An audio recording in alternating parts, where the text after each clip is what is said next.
So let's talk about a concept called dark intelligence.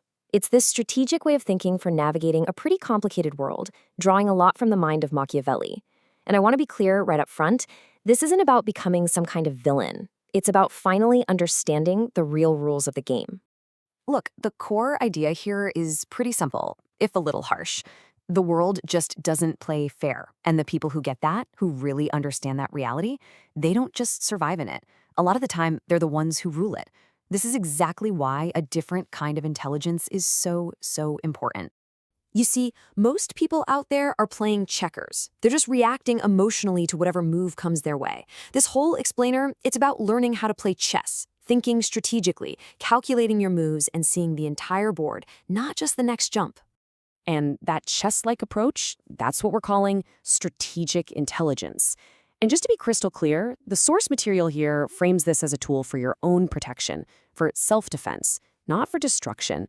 It's really just about understanding the rules of the game you're already in. So what exactly is dark intelligence? Well, it's a mindset that's kind of forged in fire, born from adversity. While other people might break down from betrayal or a setback, this mindset actually builds strength from that pain.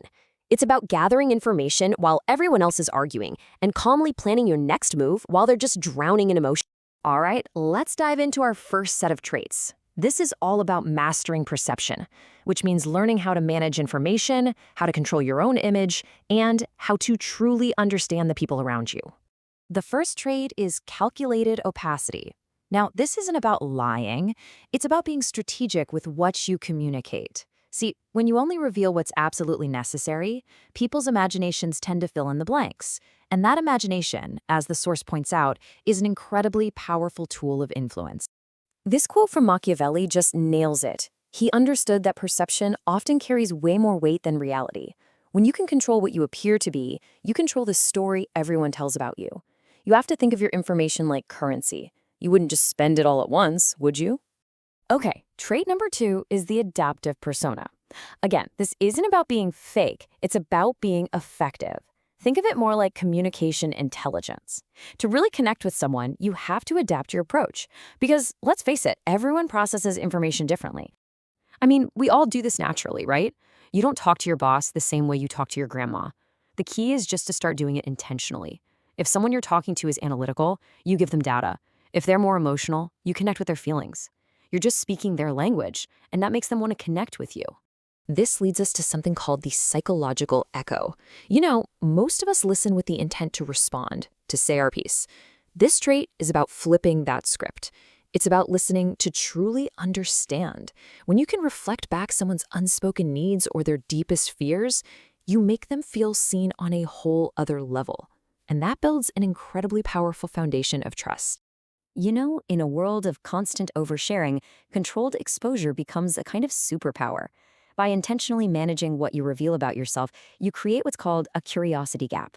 It just naturally makes people more interested in you, and it gives a lot more weight to the information you do decide to share. All right, let's move on to our second set of traits, which is all about mastering power. But we're not talking about brute force here. This is about your internal mindset and how that can create a subtle but incredibly powerful external influence. The principle of detachment is so often misunderstood. It doesn't mean you don't care, it means you aren't desperate. When you're not controlled by the fear of losing a deal or a relationship or even an argument, you can think with absolute clarity. That freedom, that's real power. And this chart just lays it out perfectly. In any negotiation, the person who is genuinely willing to walk away from the table holds the most power. Their detachment from that one single outcome lets them negotiate from a position of strength, not a position of need. You know, most people think power is loud, but silent leverage argues that real power is actually quiet. It's about making yourself indispensable, about adding so much value that people want to give you influence. You don't have to demand respect, you command it through your actions and your patience. Now, this whole idea leads us to a really challenging question. Think about this for a second. Is it better to look good or to actually do good? Especially when those two things aren't always the same. And that brings us to ambiguous morality. Now, the source is really clear here. This is not about having no morals at all. It's about pragmatic ethics. It's about asking what action leads to the best possible outcome in the long run. For instance, is it better to tell a comforting lie or a painful truth that actually leads to growth? It's about choosing the greater good over the easy option that just looks nice. And that brings us to our final trait, outcome obsession. This is a huge mindset shift. Instead of asking, how can I prove I'm right in this argument, you start asking, okay, what specific actions will actually lead to the result I want? It just cuts through all the noise of ego, office politics, and pointless busy work. This leads to a kind of strategic laziness. People who are obsessed with outcomes often look like they're doing less because they're focusing all their energy on that 20% of activities that actually produce 80% of the results. They're not trying to be the hardest worker in the room, they're trying to be the most effective one. So where does all this leave us?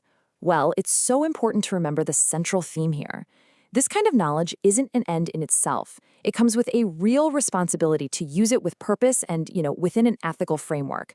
The ultimate goal here isn't to gain power over other people, but to gain power over yourself, over your own reactions and your circumstances.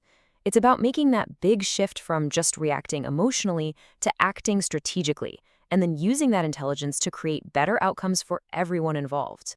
But listen, knowledge is only useful when you actually apply it. So here's a little challenge for you. Don't try to master all 8 of these at once. That's overwhelming. Just pick one trait that really resonated with you and practice only that one for a week. Just observe what happens, see how you feel, and see how others respond. And I'll leave you with this last thought.